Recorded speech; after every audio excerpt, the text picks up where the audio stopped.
Hi అండి. Welcome to మనసుని తాకే కథలు. Psycho lover part number 4. ముందు పార్ట్స్ ఎవరైనా మిస్ అయ్యి ఉంటే అది కూడా చూసి ఇది చూడండి. అలాగే ఛానల్‌ని ఎవరైనా సబ్స్క్రైబ్ చేసుకోకుండా కొత్తగా చూస్తున్న వాళ్ళు ప్లీజ్ సబ్స్క్రైబ్ చేసుకొని ఇప్పుడు ఛానల్‌కి సపోర్ట్ చేయండి. ఇంకా కథలోకి వెళ్ళిపోదాం. గదిలో మల్లెపూల గుమగుమలు, కాంతులీనుతున్న క్యాండిల్స్ వెలుగుల నడుమ విహారీ నెమ్మదిగా ప్రియ దగ్గరికి వస్తాడు. ఆమె చేతిలోని పాల గ్లాసును సున్నితంగా తీసుకుని పక్కనున్న సైడ్ టేబుల్ పై ఉంచుతాడు. ఆ తర్వాత ఎంతో అనురాగంతో ప్రియ రెండు చేతులను తన చేతుల్లోకి తీసుకోగానే ఆమె శరీరం ఒక్కసారిగా చాలా ఎక్కువగా వణికిపోతూ ఉంటుంది. ఆమె గుండె చప్పుడు గదిలోని నిశ్శబ్దంలో విహారికి స్పష్టంగా వినిపించేంత వేగంగా కొట్టుకుంటూ ఉంటుంది. విహారీ ఆమెను మరింత దగ్గరకు తీసుకునేందుకు నడుము చుట్టూ చెయ్యి వేస్తాడు. అంతే, ప్రియా ఊపిరి బిగబట్టి చెప్పలేనంత భయంతో కళ్ళల్లో సుడులు తిరుగుతున్న నీళ్లతో వెనక్కి జరిగిపోతుంది. ఆమెలోని ఆ భయాన్ని, వణుకును చూసి విహారీ ఆశ్చర్యపోతూ, ప్రియా, ఏమైంది? ఎందుకంత భయపడుతున్నావు? నేనే కదా అని ఎంతో కంగారుగా అడుగుతాడు. ప్రియా చూపులు నేలకేసి చూస్తూ "అ- అది ఏం లేదు విహారీ" అంటూ తడబడుతూ మరింత దూరం జరగడానికి ప్రయత్నిస్తూ ఉంటుంది. ఆమె పెదవులు వణుకుతుంటే కనురెప్పల చాటున కన్నీళ్లు ఆపుకోవడం ఆమె వల్ల కావడం లేదు. ఆమె పరిస్థితిని గమనించిన విహారీ, సరే, ముందు ఆ కంగారు తగ్గించుకొని ఇలా వచ్చి కూర్చో అంటూ ఆమెను తీసుకెళ్లి బెడ్ పై కూర్చోబెడతాడు. ఆమె పక్కనే తాను కూర్చొని ప్రియా మెల్లగా వంచుకున్న గడ్డాన్ని తన వేళ్లతో సున్నితంగా పైకెత్తి నీళ్లు నిండిన ఆమె కళ్ళలోకి చూసి ఒక్కసారిగా ఆశ్చర్యపోతాడు. ప్రియా, కళ్ళల్లో నీళ్ళేంటి? నా మీద నీకు నమ్మకం లేదా? లేక నా వల్లేమైనా తప్పు జరిగిందా? అంటూ విహారీ ఎంతో ఆర్తిగా ఆమె కళ్ళల్లోకి చూస్తాడు. ప్రియా ఆ చూపులను తట్టుకోలేకపోతుంది. ఒకవైపు తన మనసులో దాగి ఉన్న అబద్ధపు భారం, మరోవైపు విహారీ చూపిస్తున్న స్వచ్ఛమైన ప్రేమ. ఈ రెండింటి నడుమ ఆమె హృదయం ముక్కలైపోతూ ఉంటుంది. మాట్లాడటానికి నోరు రాక కేవలం తల అడ్డంగా ఊపుతూ కన్నీటి బిందువులను నేలరాలుస్తుంది.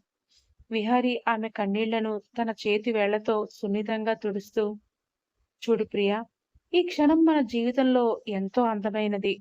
నీ మనసులో ఏదైనా భయం ఉంటే, నీకింకా సమయం కావాలి అంటే నేను దేనికి తొందరపడను. నువ్వు పూర్తిగా సిద్ధమయ్యేంత వరకు నేను ఎదురు చూస్తాను అంటూ ఎంతో హుందాగా భరోసా ఇస్తూ ఆమె చేతిని తన గుండెలపై ఉంచుకుంటాడు.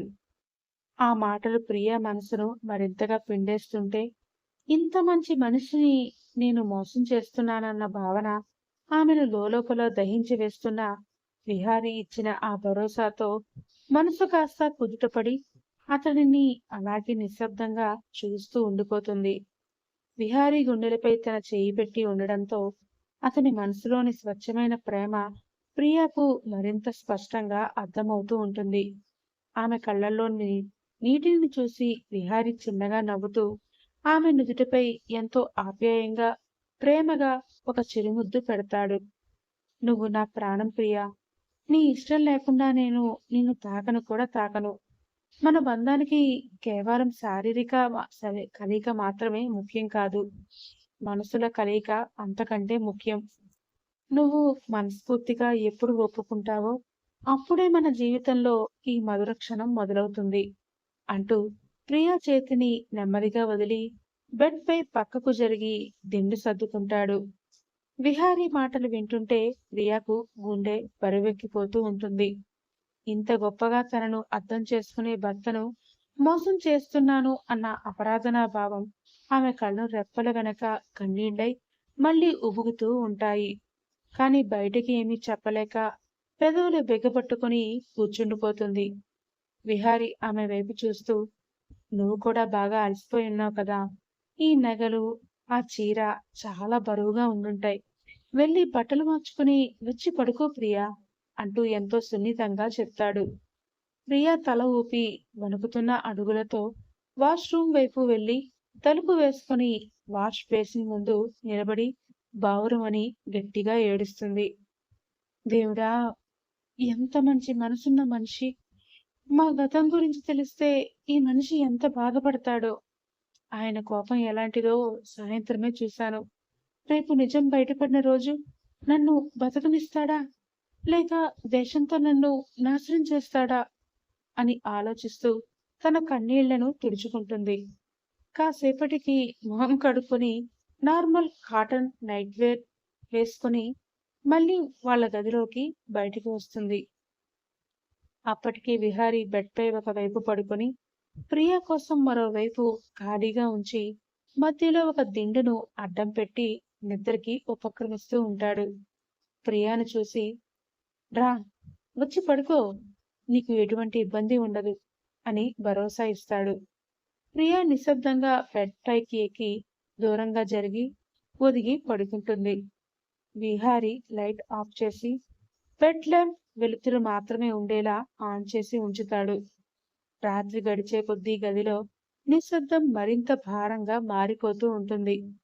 గాఢ నిద్రలో ఉన్న విహారీ మెదడులో ఏవేవో దృశ్యాలు మళ్ళీ సుడిగుండంలా తిరుగుతూ ఉంటాయి. కలలో వర్షం కురుస్తున్న ఒక అందమైన సాయంత్రం, ఒక అందమైన అమ్మాయి నడుచుకుంటూ వెళ్తుంటే విహారీ ఆమె వెనకే పరుగున వెళ్ళి ఐ లవ్ యూ అని ప్రపోజ్ చేస్తూ వెంటపడుతున్నట్టు కనిపిస్తుంది. కానీ ఆ అమ్మాయి అతని ప్రేమను ఏమాత్రం పట్టించుకోకుండా నిర్మోహమాటంగా తిరస్కరించి కోపంగా అక్కడి నుంచి వెళ్ళిపోతుంది. ఆ అమ్మాయి రిజెక్ట్ చేసి వెళ్ళిపోతుంటే చూసిన విహారీ మనసులో పట్టుదల రగులుకుంటుంది. ఎలా అయినా సరే ఈ అమ్మాయి ప్రేమను పొంది తీరాలి, తన నోటితోనే నాకు ఐ లవ్ యూ చెప్పించుకోవాలి అని గట్టిగా శపథం చేస్తున్నట్టు కనిపిస్తుంది లీలగా.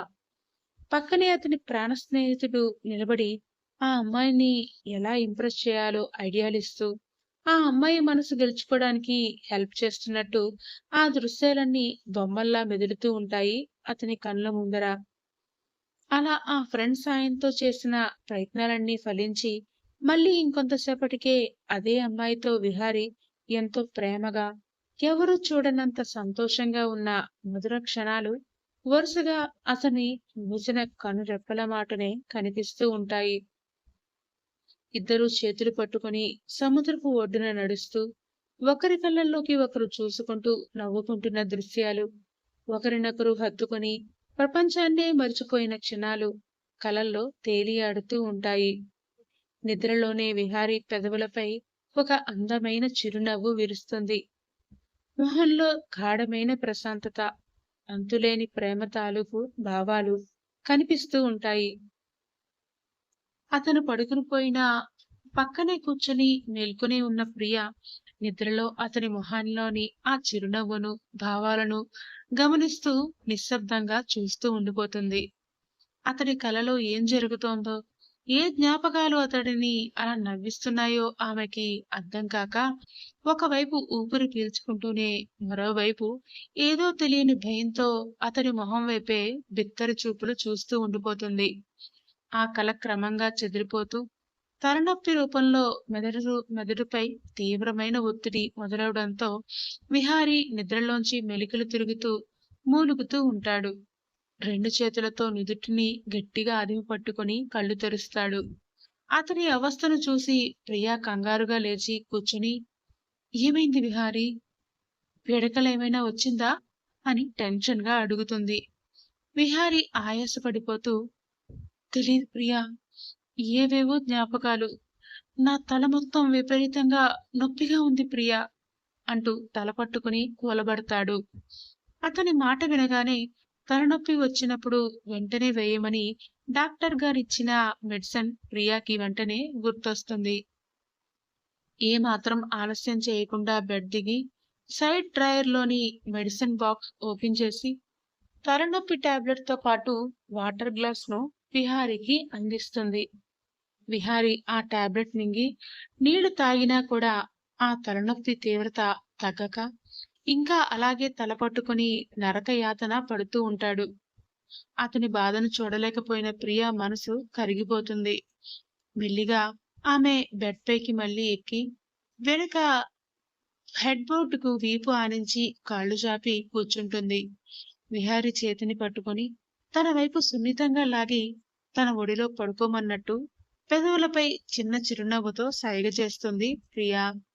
ఆ సమయంలో ఆమె ప్రేమ కోసం ఎదురు చూస్తున్న విహారి ఇంకేమీ ఆలోచించకుండా ఆమె ఒడిలో తలపెట్టుకుని కళ్ళు మూసుకుంటాడు.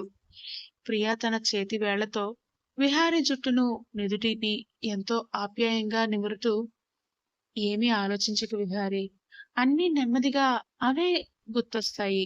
నువ్విప్పుడు మాత్రం ప్రశాంతంగా ఉండు ప్లీజ్ అంటూ మెల్లిగా లాలిస్తుంది. ఆమె చేతి స్పర్శ, ఆ సున్నితమైన ఓదార్పు విహారికి చెప్పలేనంత ఉపశమనాన్ని ఇస్తాయి. ఆ టాబ్లెట్ ప్రభావం, ప్రియ ఆప్యాయత తోడవడంతో ఎలాంటి గందరగోళపు ఆలోచనలు లేకుండా విహారి చిన్నపిల్లాడిలా ఎంతో ప్రశాంతంగా గాఢ నిద్రలోకి జారుకుంటాడు. అతను నిద్రపోయాక గదిలో మళ్ళీ నిశ్శబ్దం ఆవరిస్తుంది. నిద్రపోతున్న విహారి మొహాన్ని చూస్తూ అతని తలపై చేతులు ఆడిస్తూనే ప్రియా మాత్రం గుండెల్లో మోయలేని ఆలోచనల భారంతో, ఎడతెగని ఆందోళనతో ఆ రాత్రంతా నిద్రలేకుండా అలాగే కూర్చుని ఉండిపోతుంది. మరుసటి రోజు ఉదయాన్నే విహారీ తండ్రి శరత్ గారితో కలిసి తమ group of companies head office కి వెళ్తాడు. బోర్డ్ రూమ్ లో అఫీషియల్ గా ఛార్జ్ తీసుకుంటున్నట్టు డాక్యుమెంట్స్ పైన సిగ్నేచర్ చేసి కంపెనీ కొత్త సీఈఓగా బాధ్యతలన్నీ స్వీకరిస్తాడు. కంగ్రాచులేషన్స్ మై బాయ్, ఈ రోజు కోసమే నేను ఎన్నో ఏళ్లుగా ఎదురుచూశాను నాన్న. ఫైనల్ గా ఈ రోజు నా కళ్ళ ముందే నిజమైంది. నాకు చాలా ఆనందంగా ఉందిరా. ఇప్పుడు నువ్వే వర్క్ టెన్షన్స్ ఏవి పెట్టుకోవాల్సిన అవసరం లేదు నాన్న. ప్రియాని తీసుకుని హనీమూన్ కి వెళ్ళి కొన్ని రోజులు ప్రశాంతంగా ఎంజాయ్ చేసిరా అని ఎంతో సంతోషంగా అంటారు శరత్ గారు.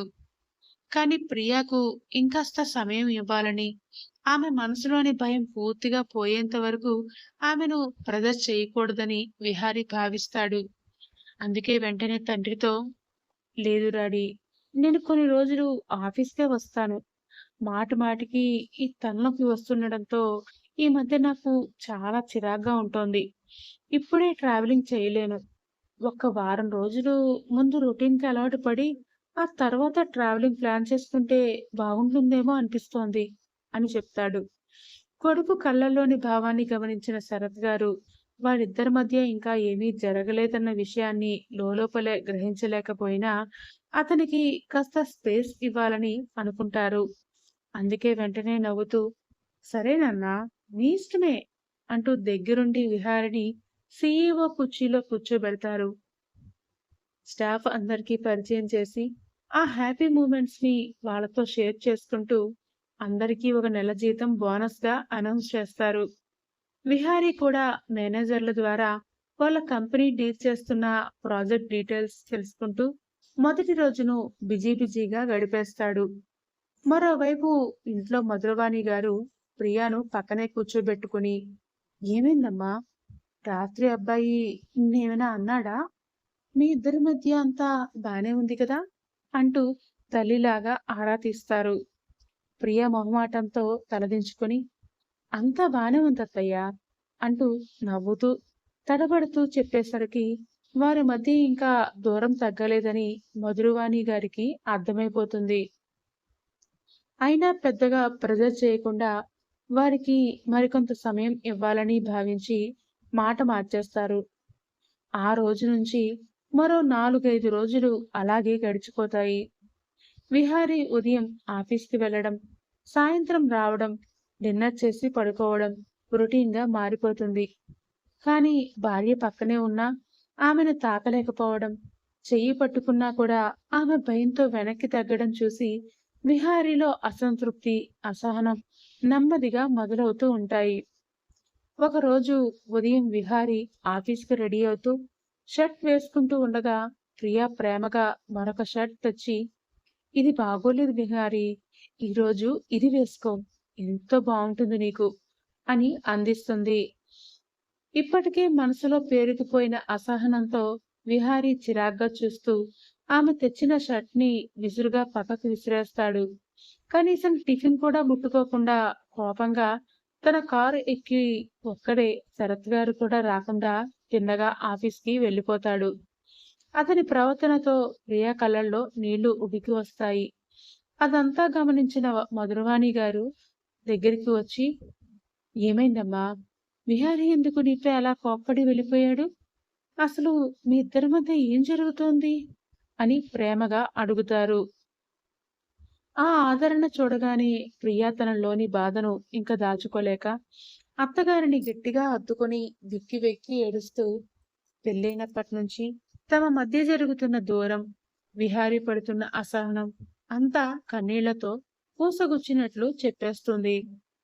మధురవాణి గారు ముందు ఆశ్చర్యపోయినా, ఆ తర్వాత వాళ్ళిద్దరి మధ్య పరిస్థితిని అర్థం చేసుకొని ప్రియాని ఎంతో అనునయంగా దగ్గరకు తీసుకుంటారు. పిచ్చి పిల్ల! ఇంత చిన్న విషయానికి నా దగ్గర చెప్పడానికి భయపడిపోయి ఇన్ని రోజులు నీ మనసులోనే కుమిలిపోయావే! నీ మనసులో ఏముందో విహారికి తెలీదు. వాడి మనసులో ఏమనిపిస్తుందో నీకు తెలీదు. ఇలాగే భయపడుతూ దూరంగా ఉండిపోతే మీ మధ్య దూరం పెరుగుతుందే తప్ప ఎప్పటికీ తగ్గదమ్మా. భార్యాభర్తల బంధం అన్నిటికంటే చాలా గొప్పది.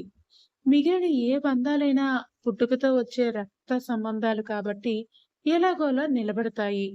కానీ భార్యాభర్తల బంధం, ఆ బంధం మాత్రం ఎంతో ప్రత్యేకమైనదమ్మా. మిగిలిన బంధాల్లో కేవలం ప్రేమాభిమానాలుంటే సరిపోతాయి. కానీ భార్యాభర్తల బంధంలో ప్రేమతో పాటు ఇంకా చాలానే కావాలి అంటారు మధురవాణి గారు. ఆ మాటలు వినగానే ప్రియ కనుబొమ్మలు ఆశ్చర్యంతో ముడిపడతాయి. ఇంకా ఏంటి కావాలి అన్నట్టు అత్తగారి మొహంలోకి ఎంతో క్యూరియాసిటీతో చూస్తుంది ప్రియా. మధురవాణి గారు ఆమె చేతులు పట్టుకుని, దాంపత్యం అంటే కేవలం ప్రేమ మాత్రమే కాదమ్మా. ఒకరికొకరు ఇచ్చుకునే పరస్పర గౌరవం, ఇద్దరి మధ్య కంచుకోట లాంటి నమ్మకం, ఒకరి కష్టాన్ని ఒకరు అర్థం చేసుకోవడం మీద ఆధారపడి ఉంటుంది. అవన్నీ ఒక సన్నని దారం లాంటివమ్మా. ఆ దారం ఏ మాత్రం తెగినా, ఆఖరికి పల్చబడినా అది ఆ ఇద్దరికే కాదు, ఆ కుటుంబం మొత్తాన్నే బాధపెడుతుంది. ఇప్పటి రోజుల్లో చూస్తూనే ఉన్నాం కదా న్యూస్లలో. పెళ్ళైన ఆడవాళ్ళు భర్తలని చంపేయడం, వేరే వాళ్ళ మోజులో పడటం, పిల్లల జీవితాలు నాశనం అవ్వడం. ఒకటా రెండా, ఎన్నెన్నో ఘోరాలు. ఇన్నాళ్ళు లేనిది ఇప్పుడే ఇవన్నీ ఎందుకు జరుగుతున్నాయో ఎప్పుడైనా ఆలోచించావా అని అడుగుతారు. ప్రియ లేదన్నట్టు నెమ్మదిగా తలని అడ్డంగా ఊపుతుంది. మధురవాణి గారు చిన్నగా నవ్వి, ఇప్పుడు నేను చెప్పిన విషయాలన్నీ భార్యాభర్తల మధ్య లోపించడం వల్లే ఇవన్నీ జరుగుతున్నాయి. మనుషుల్లో స్వార్థం పెరిగిపోయి సహనం పూర్తిగా చచ్చిపోతోంది. ఆడైనా మగైనా మనసులోని ఫీలింగ్స్ మాత్రం సమానమేరా. అందుకే ఎవరికి వారే తమ పార్ట్నర్ మనసును అర్థం చేసుకొని మసలుకుంటే ఏ సమస్యలు రావు. ప్రపంచంలో వాళ్ళ సంగతి ఎలా ఉన్నా నువ్వైనా నా మాట విని అర్థం చేసుకో అమ్మా. నా కొడుకు అని చెప్పడం లేదు కానీ విహారి చాలా మంచివాడు. కోపం ఎక్కువే కాదనను, కానీ మనసు మాత్రం వెన్నపూస అని ప్రేమగా చెప్తారు. అత్తయ్య, విహారీ గురించి నాకు తెలుసు అత్తయ్య. మీరు మరీ అంతలా చెప్పవసరం లేదు అంటుంది ప్రియ సున్నితంగా. తెలుసు కదా, మరి ఇంకెందుకమ్మా మీ మధ్య ఇంత దూరం? వాడికి గతం గుర్తులేదురా. నీ నుండి అన్ని రకాలుగా ప్రేమని ఆప్యాయతని కోరుకుంటున్నాడు. ఆ విషయాన్ని నువ్వే అర్థం చేసుకోవాలి అనగానే మధురవాణి గారు ఏ ఉద్దేశంతో అంటున్నారో ప్రియాకి పూర్తిగా అర్థమైపోతుంది. ప్రియా పెదవులపై చిన్న నవ్వు విరుస్తుంది. సిగ్గుతో తల వంచుకుంటూ, అలాగే అత్తయ్య అంటుంది. నా కోడలు బంగారం చెప్పగానే వెంటనే అర్థం చేసుకుంటుంది. రారా, మనం వెళ్ళి రాత్రికి విహారికి నచ్చిన కర్రీ చేద్దాం అంటూ కోడలిని ముద్దుగా దగ్గరికి తీసుకుని వంటింట్లోకి తీసుకెళ్తారు మధురవాణి గారు. ఆ రోజు రాత్రి ఎలాగైనా విహారి కోపం పోగొట్టి అతనికి మరింత దగ్గరవ్వాలని ప్రియ తన మనసులోని భయాలన్నిటినీ పక్కన పెట్టేసి సరికొత్త ఆశలతో సంతోషంగా అతని రాక కోసం ఎదురు చూస్తూ ఉంటుంది. ఆఫీస్ వర్క్ అంతా పూర్తి చేసుకుని సాయంత్రపు చల్లటి గాలులు వేళ విహారీ, శరత్ గారు ఇద్దరూ ఇంటికి చేరుకుంటారు. అయితే ఉదయం ప్రియాపై చిరాకు పడి వెళ్లిన విహారీ మనసులో ఇంకా ఆ కోపం, అసంతృప్తి తగ్గనే లేదు. కావాలని ఆమెపై అలకబూని కనీసం ప్రియా వైపు కన్నెత్తి కూడా చూడకుండా, ఒక్క మాటైనా మాట్లాడకుండా గంభీరమైన మొహంతో మెట్లెక్కి పైనున్న తన బెడ్రూమ్‌కి వెళ్ళిపోతాడు. త్వరగా ఫ్రెష్ అయ్యి నార్మల్ టీ-షర్ట్, ట్రాక్ ప్యాంట్ వేసుకొని మళ్ళీ కిందకి వస్తాడు. అతని మొహంలో కనిపిస్తున్న ఆ బిగువును, బింకాన్ని డైనింగ్ టేబుల్ ఏరియాలో ఉన్న మధురవాణి గారు నిశితంగా గమనిస్తూనే ఉంటారు. డైనింగ్ టేబుల్ వద్దకు రాగానే, "ప్రియా, వాడికి వడ్డించమ్మా" అంటూ మధురవాణి గారు తన భర్త శరత్ గారికి ప్లేట్లో వేడివేడి అన్నం వడ్డిస్తూ కోడలికి సైగ చేస్తారు. ప్రియా చేతులు కొద్దిగా వణికే కంగారులో ఉన్నా మనసులో ఎలాంటి భయం లేకుండా ఎంతో ప్రేమతో విహారీ ప్లేట్లో ఒక్కొక్కటిగా అన్ని వడ్డిస్తుంది. గుమగుమలాడే కూరలు, నెయ్యి వడ్డిస్తున్నా విహారీ మాత్రం ఆమె మొహంలోకి ఏమాత్రం చూడడు. మొహం మార్చుకుని ప్లేట్లోని అన్నాన్ని కొద్దిగా నోట్లోకి పెట్టుకుంటూ అందరికంటే ముందే భోజనం ముగించి టక్కున లేచి నిలబడతాడు. నాన్న, ఆఫీస్ నుంచి నాకు ఒక ఇంపార్టెంట్ క్లయింట్ కాల్ మాట్లాడాల్సింది. ఇందాక మర్చిపోయాను. అది వెంటనే అటెండ్ చేయాలి. మీరు డిన్నర్ కంటిన్యూ చేయండి అంటూ ప్రియాకి మాట్లాడే అవకాశం కూడా ఇవ్వకుండా వేగంగా తన రూంలోకి వెళ్ళిపోతాడు. శరత్ గారు కొడుకు విచిత్రమైన ప్రవర్తన చూసి కనుబొమ్మలు ముడిచి భార్య వైపు ప్రశ్నార్థకంగా చూడగా, మధురవాణి గారు మాత్రం పిల్లల మధ్య అలకలేండి అన్నట్టు చిరునవ్వుతో సైగ చేస్తారు. దాంతో ఆయన కూడా టెన్షన్ పక్కన పెట్టి భోజనాన్ని ముగిస్తారు. ఆ తర్వాత మధురవాణి గారు కోడలి చేతిని ఆప్యాయంగా పట్టుకుని, "ప్రియా, ఇంకెందుకమ్మా ఆలస్యం? నువ్వు కూడా త్వరగా 2 ముద్దలు తినేసి పైకి వెళ్ళు. వాడు ఆఫీస్ పనితో అటు మనసులోని అలకతో బాగా అలసిపోయినట్టున్నాడు. నువ్వు వెళ్ళేటప్పుడు వంటింట్లో వేడివేడిగా కాచి ఉంచిన ఆ బాదం పాలు కూడా తీసుకుని వెళ్ళు. తాగితే వాడికి హాయిగా నిద్రపడుతుంది" అని నిండు మనసుతో ఎంతో మమకారంతో చెప్తారు. ప్రియా బుగ్గలు సిగ్గుతో ఎర్రబారగా చిన్నగా నవ్వి డిన్నర్ పూర్తి చేసుకుంటుంది. అత్తగారు ఎంతో ప్రేమగా అందించిన వెండి పాల గ్లాస్‌ను తన 2 చేతుల్లోకి తీసుకొని మెట్లెక్కుతూ పై ఫ్లోర్‌లోని విహారీ గదివైపు ఒక్కో అడుగు వేస్తూ ఉంటుంది. అటు శరత్ గారు, మధురవాణి గారు కూడా కింద లైట్లన్నీ ఆపేసి తమ గదిలోకి వెళ్ళిపోతారు. విహారీ గది గుమ్మం ముందుకు రాగానే ప్రియా గుండెల్లో ఒక సరికొత్త అలజడి మొదలవుతుంది. గతంలో లాగా నేను మోసం చేస్తున్నాను అనే గిల్టీనెస్, నిందల భయం ఇప్పుడు ఆమెలో లేనేలేవు. అత్తగారు చెప్పిన అమూల్యమైన మాటలతో ఆమె మనసులోని సందేహాలన్నీ మంచులా కరిగిపోయాయి. కాని ఇన్నాళ్ళు అతడిని చేరనీయకుండా భయపడి దూరంగా జరిగిపోయిన తను ఇప్పుడు తనంతట తానుగా ముందడుగు వేసి భర్తకి ఎలా దగ్గరవ్వాలి? అతని అలకను అసలు ఎలా తీర్చాలి? అన్న సరికొత్త కంగారు, సిగ్గు ఆమెని ఉక్కిరిబిక్కిరి చేస్తాయి.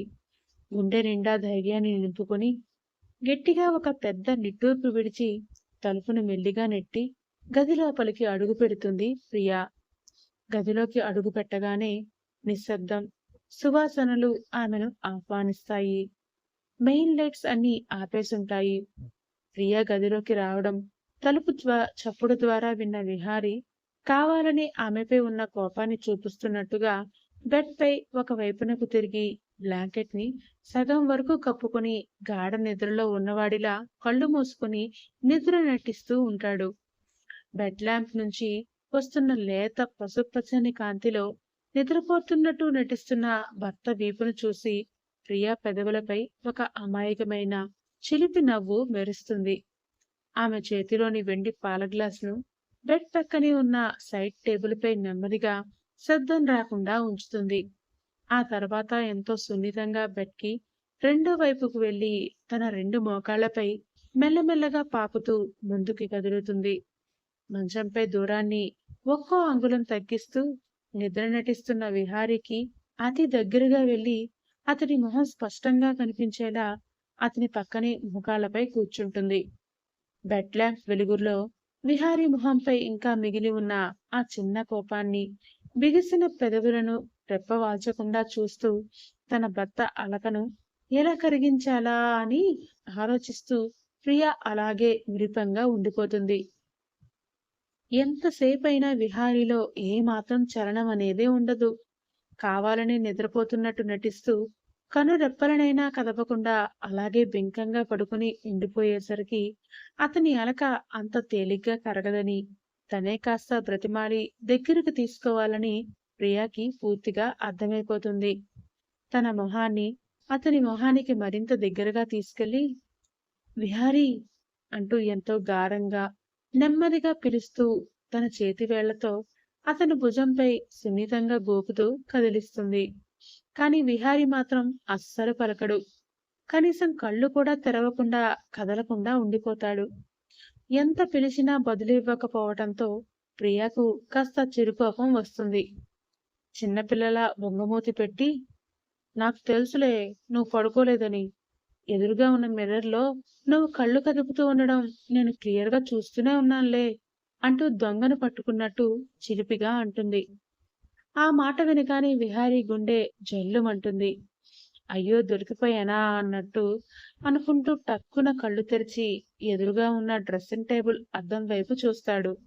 అందులో తన ప్రతిబింబం స్పష్టంగా కనిపిస్తూ ఉంటుంది. తన వెనుకే మంచంపై మోకాళ్లపై కూర్చుని తననే చూస్తూ ముసిముసిగా నవ్వుతున్న ప్రియ అందమైన రూపం ఆ అద్దంలో మెరిసిపోతూ కనిపిస్తుంది. దాంతో తన నాటకం అంతా ఇట్టే బయటపడిపోయిందని గ్రహించిన విహారీ ఒక పెద్ద నిట్టూర్పు విడిచి బెడ్ పై గిర్రున ఆమె వైపు తిరిగి కూర్చుంటాడు. మొహంలో ఏ మాత్రం నవ్వు లేకుండా కనుబొమ్మలు ముడిచి గంభీరమైన ఎక్స్ప్రెషన్ పెట్టి, ఏంటి అంటూ చాలా సీరియస్ గా అడుగుతాడు. భార్య ముందు తన కోపాన్ని, అలకని ఇంకా నిలబెట్టుకోవాలన్న తాపత్రయంతో అతని కళ్ళు ఆమెని సూటిగా నిలదీస్తున్నట్టు చూస్తూ ఉంటాయి.